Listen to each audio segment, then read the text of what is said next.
प्रतिशोध साँधेको त होइन, तर त्यसो भनेर पनि ठिक गरेर रहेछ। किनभने रवि लामिछाने त 14,000 कैदीहरूको नेता रहेछ नि त।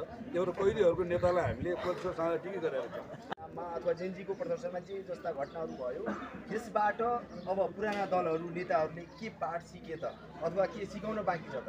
पुराना दलहरूले सूचना प्रणालीमा आफूलाई अभ्यस्त गर्नुपर्छ, आधुनिक सोसियल मिडियालाई सही ढङ्गले पहिचान गर्नुपर्छ र सोसियल मिडिया दर्ता गर्ने र करको दायरामा ल्याउन खोज्दाखेरि जुन ढङ्गले नयाँ पुस्ताले उचालेको छ, आज नयाँ पुस्ता सुसूचित भएका छन् र मुलुकको कल कारखाना जलाएर, मुलुकको राष्ट्रिय सम्पत्ति जलाएर भ्रष्टाचार नियन्त्रण गर्ने र लोकतन्त्र बचाउने रोजगार दिन सकिन्छ भन्ने गलत खालका गतिविधि विगतमा भएको छ। त्यसलाई सच्याउने कुरामा नयाँ पुस्तालाई हामी आग्रह गर्छौँ र पुराना दलहरूले पनि कतिपय कमी कमजोरी गरेका छन् भने त्यो कमी कमजोरी सच्याउन र छानबिनको दायरामा आउन तयार छौँ र हामी पटक पटक भनेका छौँ। तर छानबिन गर्ने निकाय र सरकार त्यो खालको आग्रह राख्ने, प्रतिशोध राख्ने हुँदैन भन्ने हाम्रो माग छ।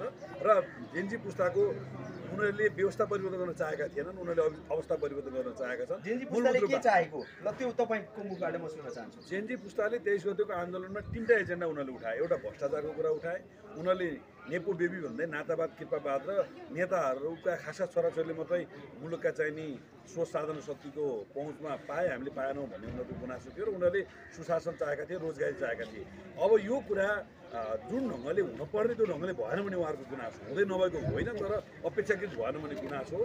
हामी राजनीतिक पुराना दलहरूले मुलुकलाई सुशासन दिन, भ्रष्टाचार रोक्न र समृद्धि दिने कुरामा हिजो जे गरेका थियौँ त्यसलाई अझ व्यवस्थित, पारदर्शी र नयाँ पुस्तालाई सम्बोधन गर्ने गरेर गर्नुपर्छ भन्ने कुरा जेनजी पुस्ताले सिकाएको पाठ हो। र राजनीतिक दलहरूले आफ्नो राजनीतिक संरचना र पोलिसी मेकिङ प्रोसेसमा चाहिँ जेनजी पुस्ता भनौँ अथवा नयाँ पुस्ता भनौँ, मैले त जेनजी नभनौँ, यो बदनाम भयो, डिजिटल जेनेरेसन भनौँ भनेको छु। डिजिटल जेनेरेसनका पुस्ताहरूको भावनाको सम्मेलन जाने कुरामा हामी भोलिदेखि पार्टीको सुत्केलाई बैठक बस्दैछौँ, हामी 29 गते केन्द्रीय बैठक बस्दैछौँ। यो कुरालाई चाहिँ हामी सम्झौँ गर्छौँ।